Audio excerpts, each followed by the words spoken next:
حضرت عثمان غنی رضی اللہ تعالیٰ عنہ خلیفہ تو مقرر ہو گئے. اس خلیفہ کے انتخاب میں تقریباً 15 سے 20 دن کا عرصہ گزر گیا. حضرت عثمان غنی نے کہا اگر آپ میرے ہاتھ پہ بیعت نہیں ہونا چاہتے تو میں مشورہ دیتا ہوں علی بن ابی طالب کے ہاتھ پہ ہو جائیں. یہ الگ الگ لے جا کر کے حضرت عبد الرحمن بن عوف نے پوچھا تھا، ان کو الگ لے جا کر ان کو الگ لے جا کر، اور اس کے بعد پھر یہ بھی پوچھا تھا دونوں سے کہ اگر آپ کے ہاتھ پر بیعت نہ کی جائے تو کیا آپ کو اس کا قلق ہوگا؟ کہا قطعاً نہیں ہوگا، اس بات کا نہ غم ہوگا نہ قلق ہوگا. اس کے بعد حضرت عبد الرحمن بن عوف، مہاجرین اور انصار سب جماعت موجود تھی، اس جماعت کے درمیان آئے اور یہ 6 صحابہ عشرہ مباشرہ یہ بھی آئے. تو حضرت عبد الرحمن بن عوف نے اپنا سارا ماجرا بتایا کہ لوگوں سے میں نے معلوم کیا، اور اس کے بعد حضرت علی سے بھی میں نے پوچھا، حضرت عثمان سے بھی پوچھا.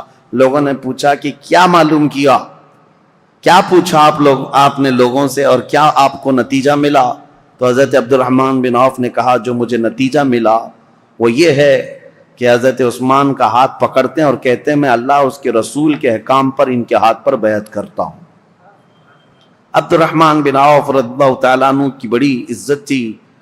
آپ نے جیسے ہی بیعت کیا، سیکنڈ نمبر پر سب سے پہلے حضرت علی کرم اللہ وجہہ الکریم نے بیعت کیا. کہا کہ ہم حضرت عثمان ابن عفان کو خلیفہ برحق تسلیم کرتے ہیں.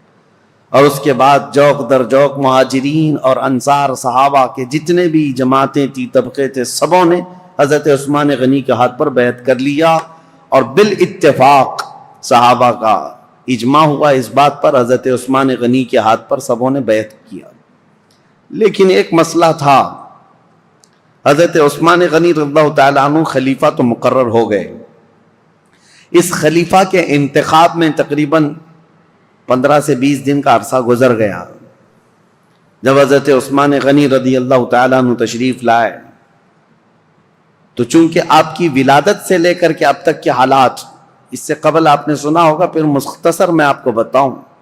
مکہ مکرمہ میں شریف النفس تھے، طبیعت کے بڑے خلیق مزاج، اعلیٰ اخلاق کے تھے، شرم و حیا کے پیکر تھے. جہالت کے زمانے میں بھی کبھی آپ نے بتوں کی پوجا نہیں کی، نہ کبھی شراب نوشی کی، نہ کبھی جوا کھیلا، نہ کبھی گانا گایا. عربوں میں تو یہ سب چیزیں مشہور تھیں. اسلام لانے سے پہلے بھی آپ پاک باز تھے، عفت شعار تھے. حضرت عثمان خود کہتے ہیں کہ میں اسلام میں 3 نمبر پر داخل ہوا ہوں، اور حضرت ابوبکر صدیق رضی اللہ تعالیٰ عنہ کی تبلیغ پر 3 نمبر پر اسلام لانے والے حضرت عثمان غنی ہیں. اور عجیب اتفاق ہے کہ رسول اللہ کے بعد 3 نمبر پر خلیفہ بننے والے بھی عثمان ابن عفان. اسلام میں آنے میں بھی آپ کا 3 نمبر ہے، اور خلفائے راشدین میں بھی آپ کا 3 نمبر ہے. حضرت عثمان غنی رضی اللہ تعالیٰ عنہ حضور صلی اللہ تعالیٰ علیہ وسلم کے اصحاب الفیل کا جو واقعہ پیش آیا اس کے 7 سال بعد پیدا ہوئے تھے. 7 سال بعد، بعض حضرات نے کہا 6 سال بعد پیدا ہوئے. حضور صلی اللہ تعالیٰ وسلم کی بعثت کے 6 سال بعد پیدا ہوئے. اس اعتبار سے جب جوان ہوئے تو نبی پاک صلی اللہ تعالیٰ علیہ وسلم نے اپنی ایک بیٹی آپ کے نکاح میں دیا، حضرت ام کلثوم کو. اور ان کے انتقال کے بعد حضرت رقیہ کو، اور حضرت رقیہ کے انتقال کے بعد حضور صلی اللہ علیہ وسلم نے اپنی دوسری بیٹی حضرت ام کلثوم کو نکاح میں دیا. اور یہ حضرت عثمان غنی رضی اللہ تعالیٰ عنہ کے متعلق میرے آقا صلی اللہ علیہ وسلم کا فرمان علی شان ہے. انبیاء کرام علیہ السلام میں حضرت لوط علیہ السلام کے بعد یہ پہلے ہیں جنہوں نے اپنی اہلیہ کے ساتھ اللہ کی طرف ہجرت کی. کیونکہ حضرت عثمان غنی حبشہ گئے تھے ہجرت کر کے. جو 70 صحابہ ہجرت کر کے گئے تھے مکہ سے، مدینے کی ہجرت سے پہلے ایک اور ہجرت ہوئی ہے، 70 کے قریب صحابہ، اور اس میں عورتیں بھی تھیں. اس میں حضرت عثمان غنی رضی اللہ تعالیٰ عنہ اور ان کی اہلیہ محترمہ حضور صلی اللہ علیہ وسلم کی زوجہ، حضور صلی اللہ علیہ وسلم کی بیٹی، یہ ہجرت کر کے حبشہ گئے تھے. اس پر ان کی بڑی فضیلت ہے. ان کو صاحب الہجرتین کہا جاتا ہے، 2 ہجرتوں والا، اور ذو نورین کہا جاتا ہے کہ 2 نور والا. اور حضور اکرم صلی اللہ تعالیٰ علیہ وسلم نے یہ بھی فرمایا اب تک روئے زمین پر کوئی ایسا شخص نہیں جس کے عقد میں ایک نبی کی 2 بیٹیاں آئی ہوں سوائے عثمان بن عفان کے. حضرت عثمان غنی رضی اللہ تعالیٰ عنہ کے نکاح میں آئی، ایک کے انتقال کے بعد دوسری. اور نبی پاک صلی اللہ تعالیٰ علیہ وسلم یہ بھی فرماتے اگر میری 100 بیٹیاں ہوتی ایک کے بعد دیگرے اگر انتقال کر جاتی تو سب میں عثمان کے نکاح میں دیتا. حضرت عثمان غنی کے متعلق میرے آقا یہ بھی فرماتے یہ میرے دادا میرے جد امجد حضرت ابراہیم علیہ السلام سے ملتے جلتے ہیں. اور یہ بھی فرمایا کہ عادتوں میں خصلتوں میں حضرت عثمان کے متعلق میرے آقا فرماتے کہ یہ میری عادتوں سے بہت ملتے جلتے ہیں. تو یہ رہے ان کے فضائل، یہ رہے ان کے اوصاف، ان کے کمالات. بلکہ ان کی فضیلتوں میں سب سے بڑی بات یہ ہے میرے آقا صلی اللہ تعالیٰ علیہ وسلم کی خود عادت کریمہ تھی. جب عثمان غنی حجرے میں آتے یا رسول اللہ کے پاس آتے، نبی پاک صلی اللہ تعالیٰ علیہ وسلم اپنے کپڑے سیدھے فرما لیتے. اگر پنڈلیوں تک بھی تہبند آ جاتی حضور کی تو آپ سیدھا کر لیتے. اور جب حضرت عثمان آتے تو حضور صلی اللہ تعالیٰ علیہ وسلم سیدھے ہو کر بیٹھ گئے یا اس طرح فرماتے. تو صحابہ حضرت عائشہ نے خود پوچھا تھا کہ عثمان کے آنے پر آپ اس طرح کیوں کرتے ہیں؟ میرے آقا صلی اللہ تعالیٰ علیہ وسلم فرماتے ہیں کیا میں اس شخص سے حیا نہ کروں جس سے اللہ کے فرشتے بھی حیا کرتے ہیں؟ وہ حیا کے پیکر تھے حضرت عثمان غنی رضی اللہ تعالیٰ عنہ. یہ ان کی فضیلت کے لیے سب سے بڑی بات ہے کہ اللہ کے فرشتے جس سے حیا کرتے ہوں وہ عثمان بن عفان. اب خلافت کا دور شروع ہوا لیکن ان کی قربانیاں بھی بہت ہیں. رسول اللہ صلی اللہ علیہ وسلم کے دور میں ان کے خلافت کا دور بیان کرنے سے پہلے یہ بات بھی ضروری ہے کہ ان کا جو احسان ہے وہ بھلایا نہیں جا سکتا. حضرت عثمان غنی کو اللہ تعالیٰ نے بے پناہ مال سے نوازا تھا. وہ تنہا خلیفہ ایسے ہیں جنہوں نے بیت المال سے پوری زندگی میں 1 روپیہ بھی خرچہ نہیں کیا اپنے لیے، ورنہ دوسرے خلفاء کا وظیفہ مقرر تھا. حضرت ابوبکر کا بھی تھا، حضرت عمر کا بھی تھا، تنخواہ مقرر تھی بیت المال سے. حضرت عثمان نے کوئی تنخواہ نہیں لی پوری زندگی بھر، بلکہ ان کا مال اتنا تھا کہ رسول پاک صلی اللہ تعالیٰ علیہ وسلم جیش العسرہ کے وقت ایک جنگ میں جانے کے وقت ترغیب دے رہے تھے مسلمانوں کو کہ کوئی مال اللہ کی راہ میں خرچ کرے. تب حضرت عثمان غنی آئے تھے اور کہا تھا میری طرف سے 100 اونٹ اور ساز و سامان کے ساتھ. حضور صلی اللہ علیہ وسلم نے دوبارہ ترغیب دیا تو حضرت عثمان پھر کھڑے ہوئے کہا میری طرف سے 200 اونٹ اور ساز و سامان.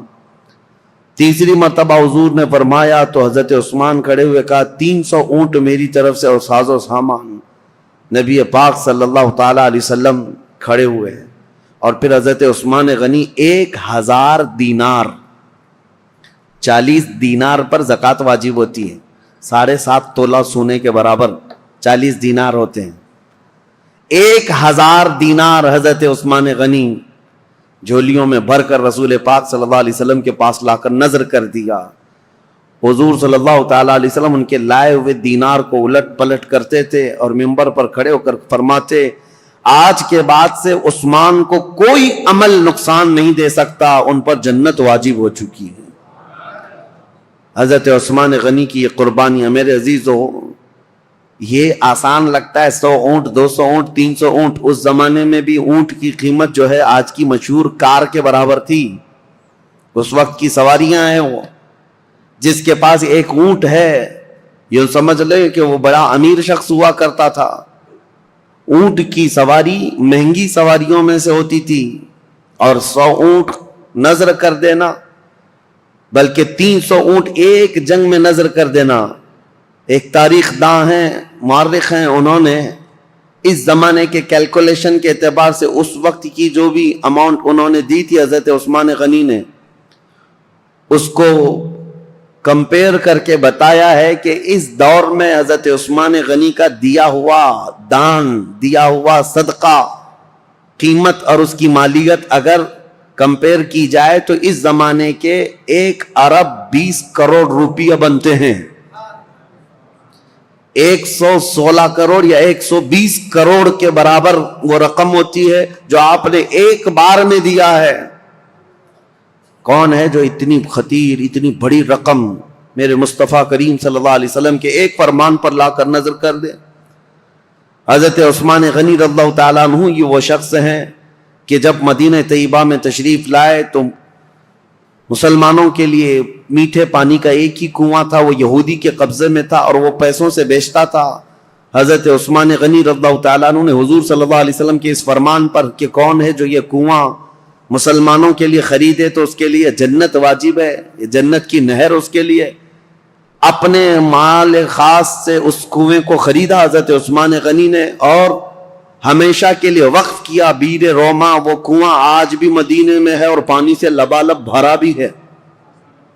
مدینے والوں کے لیے پانی کا سب سے پہلے انتظام کرنے والے عثمان بن عفان ہیں۔ ان کے علاوہ مدینے کی تجارت کا جو سامان ہوا کرتا بازار میں، یہودی پورے مارکیٹ پر قبضہ کیے ہوئے رہتے تھے، باہر سے آتے تجارت کرتے اور پیسہ بہت زیادہ لے کر جاتے۔ حضرت عثمان غنی نے پورے بازار کو کیپچر کر لیا تھا۔ یہودی تجارت کے قافلے کو مدینہ آنے سے پہلے ہی روک لیتے تھے اور پورا مال خرید لیتے تھے اور مدینہ طیبہ میں لا کر 10 گنا زیادہ قیمتوں پر وہ مال بیچتے تھے۔ حضرت عثمان غنی اس طرح تجارت کے قافلے خود ہی 2 منزلیں پہلے ہی جا کر کے پورا قافلہ خریدنے لگ گئے، خرید کر کے مدینے آتے اور یہودی پوچھتے عثمان یہ مال ہمارے ہاتھ بیچ دو۔ حضرت عثمان نے پوچھا ایک بار کتنا تم بڑھا کر کے دو گے؟ یہودیوں نے کہا کہ جتنے میں آپ خریدا ہے اس کا ڈبل لے لو۔ آپ نے کہا نہیں، اتنے کم فائدے میں نہیں بیچوں گا۔ یہودی نے کہا 2 گنا زیادہ، یعنی ٹرپل، 100 کا ہے تو 300 لے لو۔ حضرت عثمان نے کہا اتنا بھی نہیں۔ یہودی بڑھاتے گئے، کہا 5 گنا زیادہ میں دے دو۔ حضرت عثمان نے کہا اتنے میں بھی نہیں بیچوں گا۔ یہاں تک کہ بات کرتے کرتے یہودیوں نے 10 گنا تک بڑھا دیا کہ اتنے میں مال بیچ دو، 100 میں خریدا ہے تو 1000 میں دے دو۔ اس سے زیادہ چیلنج کرتے ہیں ہم کہ تم سے یہ مال کوئی نہیں خرید سکے گا، نفع میں ہو بیچ دو۔ حضرت عثمان نے کہا نہ، مجھے اس سے زیادہ نفع چاہیے، اگر خرید سکتے ہو تو بتاؤ۔ یہودی عاجز آ گئے، 10 گنا زیادہ میں خریدنے پر بھی وہ نہیں دے رہے ہیں۔ دوسرے دن سب جب چلے گئے کہا کہ ہم نہیں خریدیں گے تمہارے مال کو۔ حضرت عثمان غنی مدینہ طیبہ میں ایک میدان میں وہ پورا غلہ اناج اور قافلے کا تجارت کا سامان سب اتارتے ہیں، اہل مدینہ کو آواز دیتے ہیں جس کو جو ضرورت ہے، جتنی ضرورت ہے وہ اس مال سے لے جا سکتا ہے۔ انفاق فی سبیل اللہ، جتنوں کو ضرورت تھی سبوں نے مال لے لیا۔ یہودی آئے اور پوچھا کہ کیا عثمان تم نے مال بیچ دیا؟ کہا ہاں۔ کتنے نفع میں؟ کہا میرے رب کے ہاتھ میں 70 گنا زیادہ نفع میں بیچ دیا، کیونکہ اللہ تعالیٰ نے فرمایا ہے کہ جو اللہ رب العزت کی راہ میں ایک خرچ کرے اللہ تعالیٰ اس کو 70 گنا زیادہ عطا کرتا ہے۔ میں نے بہت بڑا سودا کیا جو تمہاری حیثیت نہیں ہے دینے کی۔ یہ عثمان ابن عفان ہیں۔ اب آئیں، یہ خصائل اور یہ اوصاف حمیدہ ان کے سنانے بہت ضروری تھے۔ اس کی وجہ کیا ہے کہ بعد میں آنے والے حالات اس پر آپ کی نظر ہونی چاہیے کہ حضرت عثمان غنی کا تذکرہ ہو رہا ہے تو ایک عام آدمی کا ذکر نہیں ہو رہا ہے۔ ان کے اپنے کمالات ہیں، ان کی خصلتیں ہیں، ان کی بہت ساری ان کی اسپیشلٹی، یہ سب چیزیں معلوم ہونی چاہیے۔ اب آگے چلتے ہم دور عثمانی پر۔ حضرت عثمان غنی رضی اللہ تعالیٰ عنہ جیسے ہی خلافت کے منبر پر کھڑے ہوئے، آپ کے لیے بڑے چیلنجز تھے۔ پہلا خطبہ آپ نے جو دیا وہ خطبہ یہ تھا کہ آپ نے اللہ، اس کے رسول کے احکامات کی تعلیم اور تلقین کی اور اللہ سے ڈرایا لوگوں کو، اس کے بعد بول نہ سکے، کپ کپی آئی جسم میں اور کہا کہ اے لوگوں، کسی بھی آدمی کے لیے پہلی مرتبہ گھوڑے پر سوار ہونا بہت مشکل ہوتا ہے، پہلی مرتبہ گھوڑے پر سوار ہونا بہت مشکل ہوتا ہے اور وہ سواری نہیں کر پاتا۔ مجھے تم سبوں نے اس خلافت کے بوجھ پر یا خلافت کے تخت پر سوار کر دیا ہے، اور رہی بات خطبہ دینے کی، میرے پورے خاندان میں کوئی خطیب نہیں ہے، جیسی جیسی ذمہ داریاں آئیں گی میں خطبہ دے دوں گا، آج کے لیے اتنا ہی کافی ہے، اللہ کے فرائض پر عمل کرو، رسول اللہ کی سنتوں پر چلو، یہ کہہ کر کے آپ اتر آئے۔ اب دیکھیں چیلنجز کیا کیا تھے آپ کے زمانے میں جن سے آپ کو فیس کرنا تھا۔ سب سے پہلا دن تھا خلافت کا، تبھی آپ کے متعلق یہ بات آئی کہ حضرت عمر کے ایک بیٹے تھے عبید اللہ، حضرت عمر ابن خطاب فاروق اعظم کے بیٹے عبید اللہ۔ ہوا یہ تھا کہ حضرت عمر کو جس نے شہید کیا وہ ابو لولو فیروز مجوسی، وہ تو خود تلوار سے اپنے آپ کو مار کر مر گیا، خودکشی کیا. لیکن حضرت عبید اللہ کو یہ شک تھا کہ اس کے ساتھ اور بھی لوگ تھے، تو 2 لوگوں کو انہوں نے پکڑ لیا جو 2 باہر سے آئے ہوئے تھے، اور اس شک میں حضرت عبید اللہ نے وہ دونوں کو بھی قتل کر ڈالا کہ میرے باپ کے قاتل ہیں یہ. حضرت عمر کے قتل میں منصوبوں میں یہ شریک تھے، کیونکہ اس دن فجر کی نماز کی پہلی صف میں وہ 2 لوگ بھی موجود تھے. حضرت عبید اللہ نے قتل کر دیا دونوں. لیکن یہ مقدمہ حضرت عثمان کے پاس آیا کہ عبید اللہ نے جن کو قتل کیا وہ صرف شک کی بنیاد پر، حضرت عمر کے وہ قاتل نہیں ہیں. اب وہ دونوں کے خاندان کے لوگ بھی موجود تھے، سبوں نے کہا ان کا حضرت عمر کے قتل سے کوئی لینا دینا نہیں، لیکن ان کو عمر بن خطاب کے بیٹے نے قتل کر دیا ہے. حضرت عثمان نے ان کو طلب کیا، عبید اللہ کو، وہ حضرت عبید اللہ کو کھڑا کیا گیا، فیصلہ کیا کرنا ہے. صحابہ اکرام سے آپ مشورہ لیتے رہے کہ ان کے متعلق کیا کیا جائے. انہوں نے 2 لوگوں کا قتل کیا ہے، تو صحابہ نے کہا قتل کا قصاص قتل ہے، قصاص لینا ہوگا. 2 کو انہوں نے مارا ہے، بدلے میں ان کو جان دینی پڑے گی. حضرت عثمان غنی نے کہا دیکھو وہ دونوں خاندان کے لوگ جن کے 2 مرد تم نے قتل کیے، اس کے بدلے میں اب تمہارا قتل ہوگا. لیکن کچھ صحابہ آئے اور کہا عثمان ابن عفان سے، کہا یہ کیسی بات ہے کہ ابھی ابھی خلیفہ برحق عمر ابن خطاب کا انتقال ہوا، ان کے گھر والوں کے لیے بڑا صدمہ ہے کہ وہ بھی قتل ہوئے ہیں، شہید ہوئے ہیں، اور آج ہم ان کے بیٹے کو قتل کر رہے ہیں قصاص میں. حضرت عثمان طبیعت کے بڑے نرم مزاج ہیں، پہلے خلیفہ سے بالکل برعکس، یعنی حضرت عمر کے سے مزاج میں ان کا مزاج زمین آسمان کا فرق ہے. حضرت عثمان غنی رضی اللہ تعالیٰ عنہ نے وہ دونوں مقتول جو تھے، قتل ہوئے تھے، ان کے خاندان والوں سے کہا کہ اگر تم بدلے میں قصاص میں جان کے بدلے کوئی اور چیز طلب کرنا چاہو تو بتاؤ. انہوں نے کہا ہمیں مال کی ضرورت ہے. حضرت عثمان نے جتنا انہوں نے طلب کیا تھا اس کا 10 گنا بڑھا کر کے اپنے جیب خاص سے وہ دونوں کے قتل کی دیت عطا کر دی. خون بہا اس کو کہا جاتا تھا، اور قتل کے بدلے میں یہ فدیہ دے کر کے ان کو آزاد کر، ان کو رخصت کر دیا. اس طرح حضرت عبید اللہ بن عمر کو بھی انہوں نے بچا لیا. یہ پہلا مقدمہ تھا جو حضرت عثمان ابن عفان کی خلافت کے دور میں پیش آیا. لیکن اس مقدمے کا چرچا سب جگہ پھیلا کہ آپ کا یہ عدل تھا کہ حضرت عثمان غنی رضی اللہ تعالیٰ عنہ نے مقتولین کے گھر بھی بھاری بھرکم معاوضہ پہنچایا اور حضرت عمر ابن خطاب کے گھرانے کو بھی بچا لیا. یہ حالات زیادہ دن تک نہیں چلے. بہرحال اب مجھے یہ بتانا ضروری ہے کہ حضرت عثمان ابن عفان رضی اللہ تعالیٰ عنہ طبیعت کے نرم مزاج تھے. جب آپ خلافت پر بیٹھے تھے اس وقت تو آپ کی عمر 70 سال کے قریب تھی. حضرت عثمان غنی رضی اللہ تعالیٰ عنہ 70 سے اوپر تھی. 70 سال کی عمر کے بعد آپ کو خلافت پر فائز کیا گیا ہے. آپ نے اپنے دور میں جو فوجیں بھیجی اور بہت سارے جو ممالک اسلامیہ یعنی دوسرے ممالک جو اسلام میں آئے ان کی بھی ایک لمبی فہرست ہے.